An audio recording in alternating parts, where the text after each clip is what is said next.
All right, day 2 of filming. Welcome back. I'm starting off with question 6 today. And the question was, what are your biggest business challenges? And so these numbers are also pretty self-explanatory. But really, the top results are all related. So it really makes sense to see that the challenges with marketing lead to lack of clients, lead to financial issues, and lead to lack of inquiries. So how do we turn this around? If we look at the which came first, the chicken or the egg scenario, we could go around and around in circles trying to figure out which way to go. But my personal feeling is that the marketing issues are at cause of these business challenges. Basically, how can we financially support our businesses without making money? How do we make money? We have to have clients. How do we get clients? We have to have inquiries. And how do we get inquiries? Marketing. So that's just my thought process, and it's all very logical, of course, but despite the fact that our desire is to help people, our businesses are no different than any other small business out there. We are not immune to, the business fundamentals that all businesses have to work within.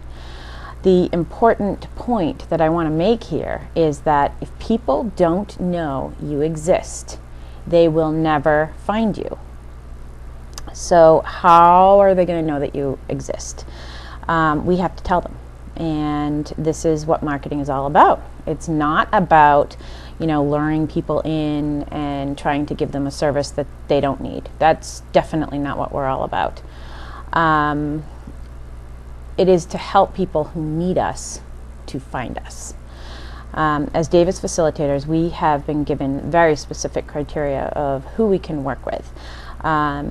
And we all abide to that because we know and understand that if we take a client that is not a fit for the program, that does not benefit anyone. So the act of letting people know what we provide is helping people. I watched my son struggle for a very long time before I found out about Davis. And thank goodness I did, because had I not found Davis, it would have meant many years of unneeded struggle for him.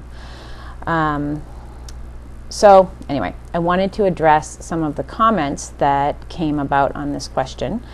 And I'm not posting the comments on this website just to preserve confidentiality, but one of the trends that were worth noting on this question were the idea of research and the lack of it. So this is an area that I think we all wish we could have more conclusive studies to point to. I have been in touch with researchers in the Boston area, actually, and found out what types of research studies are going on with respect to dyslexia. And I actually have offered to post their studies on my website because they are actually always looking for people to participate. And so posting them on my website will hopefully, give them some people to work with. Although nothing has really come about specifically about a Davis study, the important thing is that I brought into their awareness that Davis exists. So it kind of all goes back to the same fundamentals where, if researchers don't know that we exist, then there's literally not a chance that any research will ever be done. Do you have any research facilities near you? And could you contact those folks and introduce yourself and maybe offer up some of your expertise, maybe offer to try to send some study participants their way? And, I think that it's definitely worth a shot. If we don't at least try, then it will never happen. Also on this same topic is I wanted to let you know that Abigail had presented a really wonderful talk at the symposium that was about different brain studies, and it also came with a handout that was talking specifically about how we can handle the research objection.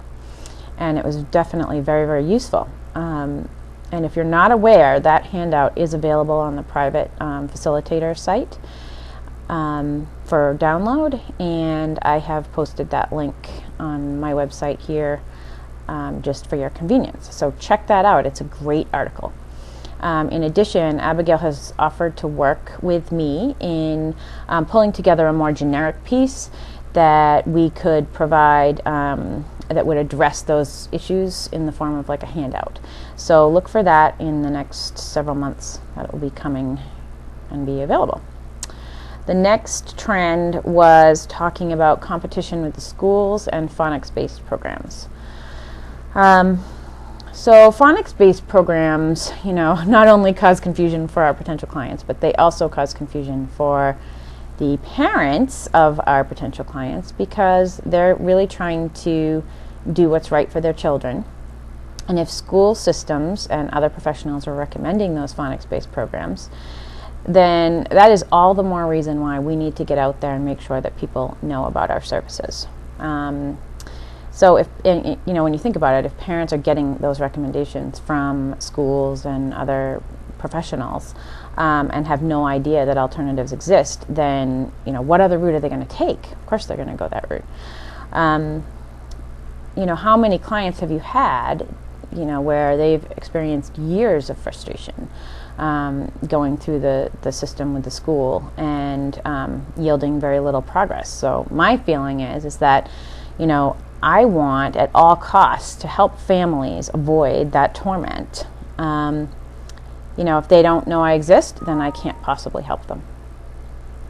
The third trend, which is also part of the stats that are shown, are fear-based challenges. And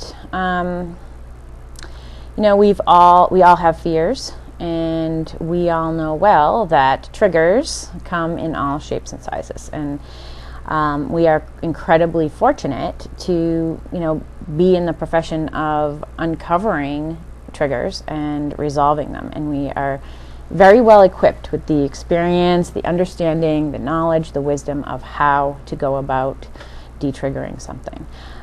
We just need the motivation to explore them within ourselves. So as part of the autism training that I went to and working through the field assignments, I recently worked through all the concepts that we've done before. But if you haven't done them recently, take yourself through the motivation and responsibility exercises. If it's a lack of skill or ability, perhaps Mind's Eye Marketing can help you. If it is a lack of opportunity, as far as clients go or as far as assessments go, whatever, then seek to find why that opportunity is not there. If it is willingness, then seek to find the trigger behind what is holding you back. So, I'm getting off my soapbox right now, and we'll see you in the next question. Thanks.